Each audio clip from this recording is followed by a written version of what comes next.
So we'll just do it as if it's live. And yeah, once again, thanks a lot for doing this. I appreciate it. No problem. And here we go.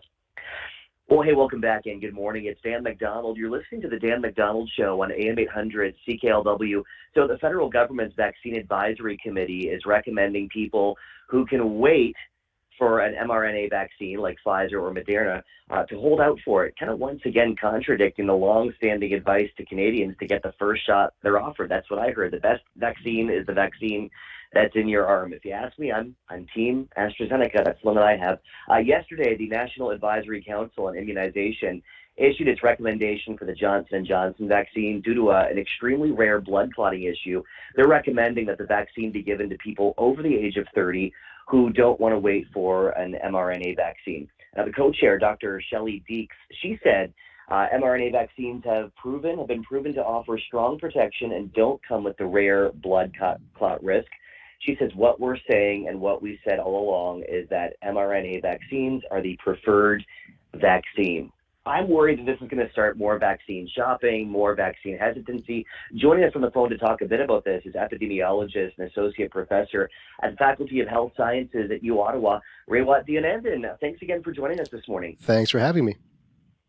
Now, do you think that this talk now, the preferred vaccines and asking people to hold out for Pfizer and Moderna, is this going to create more vaccine hesitancy, do you think? It's not going to help, that's for sure. And I do question whether they thought this through before issuing that statement.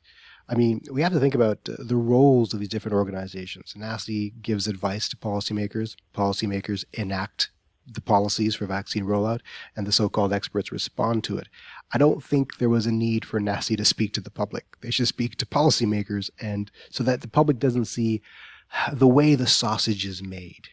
Because the message needs to be, better managed, made more clear. The word preference really bothers me. What does it mean to have a preferred vaccine? Preference varies with demographics, biology, availability. For example, if we're talking about the Johnson & Johnson vaccine, which is, one dose and stores well and transports well, that's a really good vaccine for remote areas or the homeless population or migrant workers who it's difficult to have follow-up for a second shot. For them, that's the preferred vaccine, right? Or around the world where storage is difficult, AstraZeneca is going to be the vaccine for the world. That's the preferred vaccine. So there's a lot that goes into deciding which vaccine is right. Some other observations. Sorry, I'm dumping all these things on you at once, but this is... No, it's fine. I've been thinking about this all morning. And it's astonishing that we have the luxury of choice at all, of which life-saving vaccine to accept in the middle of a deadly pandemic. Most parts of the world, most communities don't have that luxury. So this is all about equity still. So individual risk calculation is something the rich can afford to do. Most people's, here's the drug, here's the thing that we have, take it or don't, So what they're asking of people is to figure out, well, if you live in a low risk area and a low risk occupation, near low risk demographic, then the risk of VIPIT, which is this clotting issue, is higher than your risk of COVID. So err on the side of not accepting these VIPIT enacting vaccines. That's a lot of stuff for people to think about. It's also, again, a luxury for people to think about it. So I don't think it's useful right now to be offering that advice to the public. That's the kind of advice that should go to the province and let them roll out the vaccines accordingly as a result. Right. Do you think this is going to be something they're going to have to walk back on a little bit? They probably should. I don't think they will. I think what will happen is they'll leave it for other people to walk it back and to process. Yeah. There may be some definition of what preferred actually means. I mean, to be honest, I understand what they're saying. They're saying that there is risk associated with some products that isn't with other products. Therefore, you have to think about how best to unroll those products. And by products, I mean vaccines. Right. But there are benefits as well. As I mentioned, storage, transportation, 1 dose versus 2 doses. So you got to weigh those risks and benefits. But that's a nuanced conversation. And press releases and tweets aren't renowned for their ability to convey nuance. A really quick stats, too, I was reading this morning. The U.S., they administered roughly 8 million doses of Johnson & Johnson's, the one shot, one hit, one and done. 17 cases of the rare blood clotting disorder. Canada administered just over 2 million AstraZeneca shots and has reported 7 cases of the clot, one which was fatal. These types of stats, we're talking, millions of shots being given out. Are these stats something that we really should be worried about? Are these kind of normal stats when it comes to reactions from different types of vaccines? Are they normal? I guess they are in a sense. Every vaccine is going to have some kind of adverse reaction. The question is, how do you contextualize that risk? I mean, you can say it's 1 in 200,000, if I'm doing my math right in my head, for a VIPIT reaction, which sounds small. Then you say, would you fly in a plane that has a 1 in 200,000 chance of crashing? Right? On the other hand, it's similar to the risk of going blind from Viagra, and yet no one says no to Viagra who needs it, right? Or if you ever read the label on the side of a bottle of aspirin, there's all kinds of warnings on that too. So risk is a weird thing for human beings to process. And it gets weirder when it's a new thing that you're being asked to inject into your body when you feel otherwise healthy. If it's a cure for a thing that you're suffering with, I think you accept a lot more risk.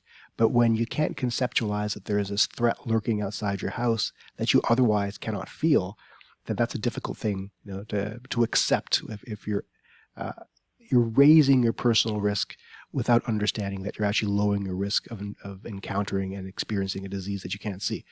So this is more about psychology than it is about epidemiology. And I mean, some people have offered online that they got the AstraZeneca shot and they feel that they've been betrayed now.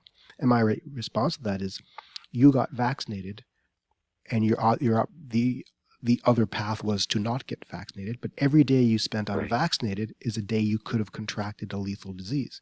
So it's never wrong to protect yourself. So yeah, absolutely. So that's the message here as well. It's such a difficult thing to process, and I think the takeaway here is, going forward, we're going to have to invest a lot more on risk perception, risk management, risk communication. It's interesting you said this is so much about psychology, maybe even, like you said, more than about epidemiology. Do we know how long is the window for the side effects to show up? I got the AstraZeneca, my shot number 1, about 2 weeks ago. Like, is there a point where, okay, if you haven't developed this thing, you're in the clear? Yeah, the window is 4 to 20 days. That's the official guidance. Okay. But again, there's always some, these things aren't carved in stone. So some people probably get 3.5 days or 21 days, which is not reassuring, but in general, 4 to 20 days. Right. Can you mix? When my pharmacist gave me the shot a couple weeks back, I asked, now, like, I guess now I'm AZ, I got to have the second AZ shot. And he said, well, as of today, yes. He said, might not be the case in a few months down the line. Do you think we're going to be mix and matching the vaccines? Like, maybe I'll get the Pfizer 2 months down the line or 3 months down the line? I think it's highly likely we'll be mixing and matching. And here's why. We call this a heterologous prime boost. It's not uncommon in vaccines. I think the hepatitis vaccine does that. The Sputnik V vaccine, for example, the first and second dose are slightly different. All the vaccines work in a similar way. They show your body the spike protein. They just differ in how that introduction is made. The mRNA vaccines cause your body to produce it. The AstraZeneca vaccine sort of slides it in a Trojan horse, but they all show you the spike protein. But the differences in how they show it may actually be beneficial. So, for example, the mRNA vaccines create a lot of antibodies. AstraZeneca might create more T cells, which gives you, greater longevity. So combining the two may actually give you a broader spectrum immunity. It probably isn't going to be worse, but it might be better. That's actually kind of cool. I consider them like marketing this hipster craft vaccine. It's like making a cocktail, AZ with a shot of Moderna on the side or something. This could be a whole new subculture of vaccine hacking, Totally. One more thing, something I'm hearing a lot of, that it's a headline. I'm seeing all kinds of headlines and posts about it, that the vaccinated are a danger to the unvaccinated because of shedding. Your response to this? God. It sounds like, yeah. It's the worst kind of pseudoscience. And I don't mean to mock people for this, but I'm at the point where I want to mock people for this. I understand there's a lot of, poor understanding of science, and that slowed down uptake of the vaccine. But now there is aggressive anti-science, making stuff up that really makes no sense.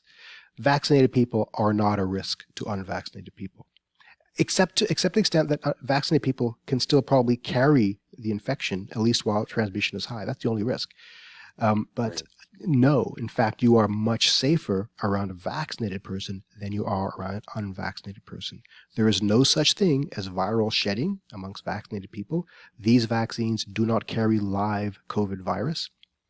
They definitely do not create radioactivity. You're going to see things online where I stood next to a vaccinated person and I started bleeding, probably because it's, your humidity levels need to be cracked up and you got a nosebleed. Right. I got this one story of a woman who all of her family members got vaccinated and she didn't. And now she's feeling fatigued and feels strange. And she thinks it's because of her exposure to the vaccinated people. I think it's because she's got COVID because she's the only one who's not immune. So there's some logical leaps there. But trust me. Yeah, absolutely. Vaccinated people are not a risk to you. Good to know. I mean, we still, like you said, not mocking anybody, but just we really do have to pound this in because it seems to be getting stronger. I think it's going to be a thing moving forward. Like back in the day when I got a booster shot, I didn't know what company it was, what brand it was. Are we going to become brand name sensitive moving forward on things like this, do you think? That is such an interesting observation. Yeah. Who made your flu vaccine? I have no idea. Right. No clue. Actually, I know who made my shingles vaccine. It was Shingrix, but it might be. It might be, some sort of new Olympics where we root for countries or we root for companies, and it's just strange, man. It's strange. It's a brand new world. It really is. It truly is. It's mind blowing. I appreciate you coming on just to debunk and to give your opinion on some of these things. Are you celebrating the 4th, May the 4th, Star Wars? Are you a Star Wars fan? I'm a Star Trek fan. But I'm a Star I'm a Star everything fan. I'll take it. Sure. May the 4th. May the 4th. Gotcha. Well, hey, may the 4th be with you. And Rayat Deonandan, thank you so much for joining us this morning. I appreciate it. Thank you so much. Absolutely. Follow him on Twitter, Deonandan, and more coming up next. Keep it here. It's the Dan MacDonald Show. That was great. Thank you so much. My pleasure. Very fun. I always love your Twitter, by the way. It's phenomenal. I look forward to your posts. They're great. But yeah, good stuff.